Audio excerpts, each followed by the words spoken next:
আপনি একা একা চুপচাপ বসেছিলেন, হঠাৎ করে একটা বিড়াল এসে আপনার সামনে দাঁড়ালো, হয়তো আপনার চোখের দিকে তাকালো, কিংবা চুপচাপ এসে আপনার পাশে বসে গেল। অনেকেই ভাবেন এটা বুঝি স্রেফ একটা র্যান্ডম বা সাধারণ ঘটনা, কিন্তু ইসলাম আমাদের শেখায় এই পৃথিবীতে কিছুই সাধারণ নয়। আল্লাহর হুকুম ছাড়া কোনো কিছুই নড়ে না। প্রতিটি প্রাণী, এমনকি একটি ছোট্ট পাখি বা বিড়াল, সবকিছুই চলে আল্লাহর ইচ্ছা। তাহলে হঠাৎ করে যদি কোনো বিড়াল আপনার কাছে আসে, তাহলে সেটা কি শুধু একটা মিষ্টি মুহূর্ত? না, হতে পারে এই বিড়ালটা আপনার জন্য কোনো বার্তা নিয়ে এসেছে আল্লাহর পক্ষ থেকে। এই ভিডিওতে আমরা জানব বিড়ালের উপস্থিতি একজন মুমিনের জন্য 5টি গোপন ইশারা বা বার্তা বহন করতে পারে। এগুলো কেবল কিউট মুহূর্ত নয়, বরং হতে পারে আল্লাহর ইশারা, একটি রুহানি পরীক্ষা বা কোনো লুকানো রহমত। আল্লাহ তার সৃষ্টি জগতের মাধ্যমে নানা উপায়ে আমাদের সঙ্গে কথা বলেন, আর এই সৃষ্টির মধ্যে প্রাণীরাও রয়েছে। তাই পরের বার যদি কোনো বিড়াল আপনার দিকে এগিয়ে আসে অথবা চুপচাপ এসে আপনার পাশে বসে পড়ে, তখন একবার থেমে ভাবুন, আল্লাহ কি কিছু বোঝাতে চাইছেন? চলুন জেনে নেই 5টি গোপন বার্তা, যেগুলো আপনি কখনোই এড়িয়ে যেতে পারেন না। প্রথম বার্তা, এটি একটি রহমত। যখন বিড়াল আপনার কাছে আসে, কখনো কি এমন হয়েছে আপনি একা বসে আছেন, হঠাৎ একটি বিড়াল চুপচাপ এসে আপনার পাশে বসে গেল? এই ছোট্ট মুহূর্তটি হয়তো খুব সাধারণ মনে হতে পারে, কিন্তু আপনি জানেন কি, এটা হতে পারে আল্লাহর পক্ষ থেকে পাঠানো একটি নীরব বার্তা, তাঁর অসীম দয়ার স্মরণ করিয়ে দেওয়ার জন্য। ইসলামের রহমত বা দয়া শুধু একটি অনুভূতির নাম নয়, এটি এক অসাধারণ শক্তি যা মুমিনদের চারপাশে সবসময় ঘিরে রাখে, যদিও আমরা অনেক সময় তা বুঝি না। যখন কোনো বিড়াল ভয় না পেয়ে নিশ্চিন্তে আপনার দিকে এগিয়ে আসে, তখন সেটি আপনার জীবনে এক ধরনের শান্তি নিয়ে আসে। এই শান্তিটি যেন আল্লাহর দয়ার প্রতিচ্ছবি। চুপচাপ আসে, কোনো ঘোষণা ছাড়া, কিন্তু গভীর প্রভাব ফেলে। বিড়াল হচ্ছে সবচেয়ে পরিষ্কার প্রাণীগুলোর একটি। প্রিয় নবী হযরত মুহাম্মদ সাল্লাল্লাহু আলাইহি ওয়াসাল্লাম তাঁর ঘরে বিড়াল রাখতেন, এবং তিনি বিড়ালদের প্রতি অত্যন্ত দয়ালু ছিলেন। একদিন আবু হুরাইরা রাদিয়াল্লাহু আনহু একটি তৃষ্ণার্ত বিড়ালকে দেখেছিলেন। বিড়ালটি খুব তৃষ্ণার্ত ছিল এবং পানি খুঁজছিল। এটা দেখে তিনি একটি পাত্রে পানি নিয়ে বিড়ালটিকে পানি দেন। তখন প্রিয় নবী হযরত মুহাম্মদ সাল্লাল্লাহু আলাইহি ওয়াসাল্লাম বলেছিলেন যে এই কাজের মাধ্যমে আল্লাহ তার পাপ মাফ করে দিবেন। এই কোমল আচরণ আসলে আল্লাহর সেই দয়ারই প্রকাশ, যা তিনি তার ছোট্ট ছোট্ট সৃষ্টির মাধ্যমেও আমাদের দিকে পাঠান। একটি বিড়ালের সান্নিধ্য আপনার কঠিন দিনকে নরম করে দিতে পারে, কখনো মন খারাপের সময় সান্ত্বনা দেয়, বা কেবল আপনাকে একটু হাসি উপহার দেয়। এই ছোট ছোট নিয়ামতগুলো কখনোই সাধারণ নয়, বরং এগুলো আল্লাহর পক্ষ থেকে আসা বার্তা। আমি তোমার কষ্ট দেখছি, আর আমি ভালোবাসা দিয়ে তোমার পাশে আছি। সব সময় আল্লাহর দয়া মানুষের মাধ্যমে বা কথার মাধ্যমে আসে না, কখনো সেটা আসে একটি কোমল থাবার মাধ্যমে, একটি মিষ্টি গর্জনের মাধ্যমে, কিংবা দুটি কৌতূহলী চোখের চাহনিতে। তাই পরের বার যখন কোনো বিড়াল আপনার পাশে এসে বসে বা আপনাকে বেছে নেয়, তখন একবার ভাবুন, এটা কি কেবল প্রাণীর স্বভাব, নাকি এটা আল্লাহর পক্ষ থেকে একটি বার্তা যে আমি তোমার সাথে আছি, আর আমার দয়া তোমার খুব কাছেই আছে। দ্বিতীয় বার্তা, রক্ষা এবং আল্লাহর সহায়তা। বিড়ালকে যুগে যুগে এমন একটি প্রাণী হিসেবে দেখা হয়েছে যার অনুভূতি খুব তীক্ষ্ণ। এরা অনেক সময় এমন কিছু টের পায় যা আমাদের চোখে ধরা পড়ে না। যখন কোনো বিড়াল হঠাৎ করে আপনার পাশে আসে, না কোনো ডাকে, না কোনো খাবারের আশায়, তখন সেটা শুধু কৌতূহল নাও হতে পারে। অদৃশ্য জগতের দৃষ্টিতে এটা হতে পারে আল্লাহর পক্ষ থেকে আপনার চারপাশে রক্ষা কবচ টানার একটি সূক্ষ্ম ইশারা। ইসলামী ঐতিহ্যে আমরা দেখি প্রাণীরা অনেক সময় আত্মিক জগতের ব্যাপারে সংবেদনশীল হয়ে থাকে। অনেক বর্ণনায় আছে পশুরা ফেরেশতা বা জিনের উপস্থিতি অনুভব করতে পারে। তাই যদি আপনি দেখেন একটি বিড়াল বারবার আপনার কাছে আসছে, কোনো কিছুতে এক দৃষ্টিতে তাকিয়ে আছে, কিংবা খুব বেশি সজাগভাবে আচরণ করছে, তাহলে ধরে নিতে পারেন হয়তো আপনার চারপাশে কিছু আত্মিক পরিবর্তন ঘটছে যা সেই প্রাণীটি অনুভব করছে। এই আচরণটি হতে পারে আল্লাহর পক্ষ থেকে একটি সতর্ক বার্তা যে আপনি হয়তো কোনো অজানা বিপদ থেকে রক্ষা পাচ্ছেন, যা আপনি নিজে বুঝতেও পারছেন না। সবসময় আল্লাহ রক্ষা পাঠান না কোনো বিস্ময়কর অলৌকিক ঘটনার মাধ্যমে। অনেক সময় সেটা আসে জীবন্ত ছোট ছোট ইঙ্গিতে। যেমন একটি নীরব বিড়াল শান্তভাবে আপনার পাশে বসে আছে, হয়তো সেটাই আপনাকে রক্ষা করছে নিজের নীরব ভঙ্গিতে। এটি আমাদের মনে করিয়ে দেয় আল্লাহর পক্ষ থেকে রক্ষা সবসময় বজ্রধ্বনির মতো আসে না, কখনো সেটা আসে নীরবতায়, কোমল লোমে মোড়ানো অবস্থায়, শান্তভাবে আপনার পাশে হাঁটতে হাঁটতে। বিশ্বাস রাখুন, আল্লাহর রক্ষা বাস্তব, আর অনেক সময় সেটা আপনার ভাবনার চেয়েও অনেক কাছাকাছি থাকে। তৃতীয় বার্তা, দয়া ও মমতার পরীক্ষা। আপনার পাশে হঠাৎ একটি বিড়াল এসে দাঁড়ালো।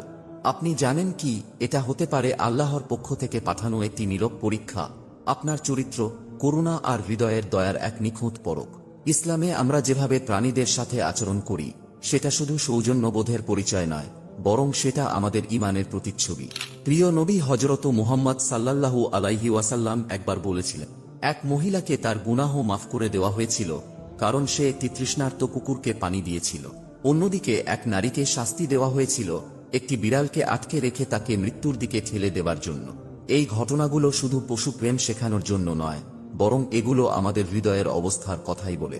যখন কোনো বিড়াল আপনার দিকে এগিয়ে আসে, বিশেষ করে যদি তা ক্ষুধার্ত, অসুস্থ বা সাহায্য প্রার্থী হয়, তখন বুঝে নিন আল্লাহ আপনাকে একটি সুযোগ দিচ্ছেন।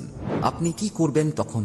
উপেক্ষা করবেন, নাকি মুখ ফিরিয়ে নেবেন, নাকি থেমে দাঁড়াবেন, তার উপস্থিতিকে স্বীকৃতি দেবেন এবং তার প্রতি মমতা দেখাবেন? এই মুহূর্তটাই আসলে আপনার আত্মার পরিমাপের সময়। আপনার জ্ঞান দিয়ে নয়, বরং আপনি কতটা আন্তরিকভাবে ভালোবাসেন তাই দিয়ে আপনার মান নির্ধারণ হচ্ছে। এই ছোট, সাধারণ মনে হওয়া মুহূর্তগুলো অনেক সময় আল্লাহর পক্ষ থেকে গোপনে পরীক্ষা হয়। এগুলো এমন পরীক্ষা যেগুলো আগে থেকে বলে আসে না, কিন্তু এর ফলাফল হয় অনেক বড়। একটি অসহায় প্রাণীর প্রতি আপনার একটি সদয় আচরণ হতে পারে সেই কাজ যার মাধ্যমে আল্লাহর রহমত আপনার ওপর নেমে আসে। তাই কখনোই অবহেলা করবেন না একটি ছোট্ট দয়ার মুহূর্তকে, কারণ এইটি হয়তো আপনার জান্নাতের দরজা খুলে দিতে পারে। মনে রাখবেন, নবীজি সাল্লাল্লাহু আলাইহি ওয়াসাল্লাম বলেছেন, প্রতিটি সদয় ব্যবহারই সাদকা। একটি বিড়ালকে খাবার দেওয়া, একটু আদর করা বা তাকে কষ্ট থেকে বাঁচানো, এই ছোট্ট কাজগুলোই আপনার আমলনামায় বড় হয়ে লেখা হতে পারে। তাই পরের বার যখন কোনো বিড়াল আপনার সাহায্য চেয়ে মায়াভরে তাকাবে, মনে করবেন এটি শুধু একটি প্রাণী নয়, এটি আল্লাহ পাঠানো আপনার ঈমানের একটি পরীক্ষা। আর এই পরীক্ষায় পাশ করার পুরস্কার হয়তো আপনাকে দেওয়া হবে দুনিয়াতে এবং আখিরাতে। চতুর্থ বার্তা, বরকতের উপস্থিতি। আপনার বাড়িতে কিংবা আপনার আশপাশে যদি কোনো বিড়াল থাকে, তাহলে সেটি হতে পারে বরকতের একটি নিঃশব্দ আলামত। আল্লাহর পক্ষ থেকে পাঠানো এক ধরনের দয়া, যা কোনো শব্দ না করেই আসে, কিন্তু তার প্রভাব পড়ে জীবনের প্রতিটি জায়গায়। ইসলামে বরকত মানে পরিমাণ নয়, এর মানে আধ্যাত্মিক গুণ।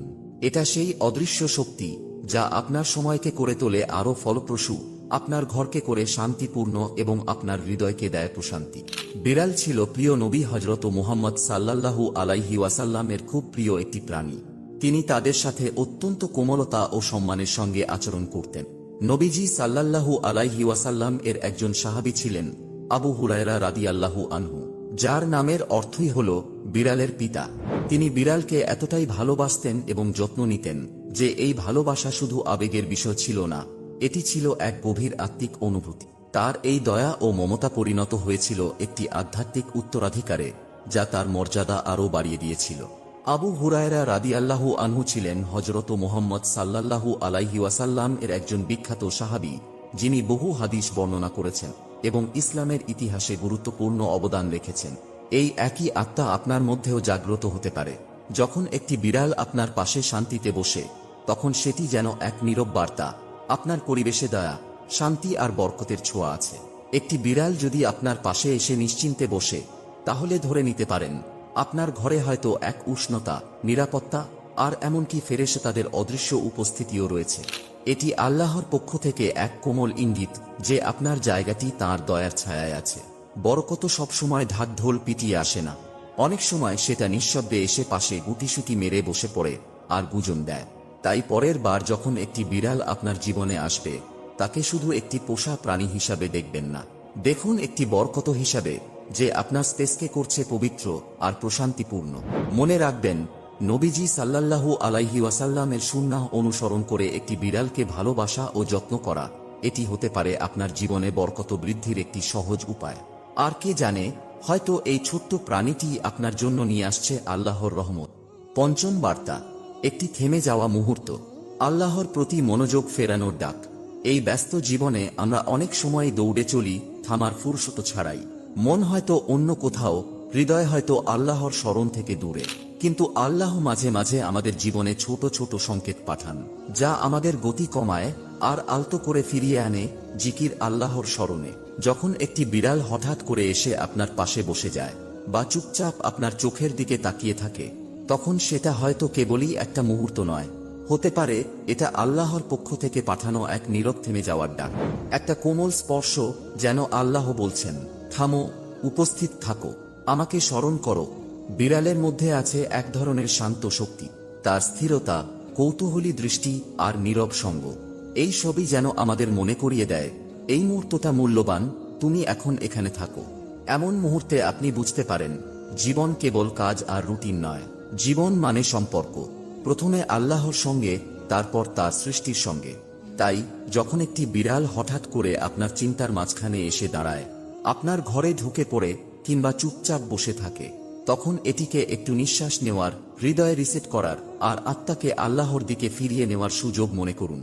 প্রিয় ভাই ও বোনেরা, সব সময় স্মরণ করিয়ে দেওয়ার জন্য শব্দ লাগে না, অনেক সময় নিঃশব্দেই হয় সবচেয়ে শক্তিশালী ভাষা। আল্লাহর একটি সৃষ্টি আপনাকে নীরবে ডাক দেয় আপনার আসল উৎসের দিকে ফিরে যেতে। এই ছোট ছোট মুহূর্তগুলোকে অবহেলা করবেন না, এগুলো আপনার হৃদয়কে কোমল করতে পারে, এগুলো আপনাকে মনে করিয়ে দিতে পারে আল্লাহ সবসময় আপনার পাশে আছেন, দেখছেন, পথ দেখাচ্ছেন, আর কখনো কখনো সবচেয়ে শান্ত উপায়ে জাগিয়ে তুলছেন আপনার অন্তরের সবচেয়ে গভীর সত্যগুলোকে। সুবহানাল্লাহ, কি আশ্চর্য ব্যাপার, তাই না? একটি সাধারণ বিড়ালও আল্লাহর পক্ষ থেকে বার্তা বহন করতে পারে। এই মুহূর্তগুলোই আমাদের মনে করিয়ে দেয় আল্লাহ আমাদের খুব কাছেই আছেন, সবসময়, প্রতিনিয়ত, কোমল আর অপরূপ উপায়ে আমাদের সঙ্গে যোগাযোগ করে যাচ্ছেন। যদি এই ভিডিও আপনার চোখ খুলে দেয় বা হৃদয়কে ছুঁয়ে যায়, তাহলে লাইক, শেয়ার করুন এবং ইসলামের নির্দেশনা চ্যানেলটি সাবস্ক্রাইব করতে ভুলবেন না, যেখানে ইসলাম ভিত্তিক আরও অনেক গভীর ও আত্মিক বার্তা আপনার জন্য অপেক্ষা করছে। শেষে একটি সুন্দর দোয়া করুন, হে আল্লাহ, আমার জীবনকে দয়া, রক্ষা এবং বরকতে ভরে দিন। কমেন্টে এই দোয়াটি লিখে দিন, নিজের হৃদয়ে বিশ্বাসের শিল দিয়ে দিন আর অন্যদের অনুপ্রাণিত করুন। আল্লাহ আপনাকে হেদায়েত দিন ও বরকত দান করুন। আমিন।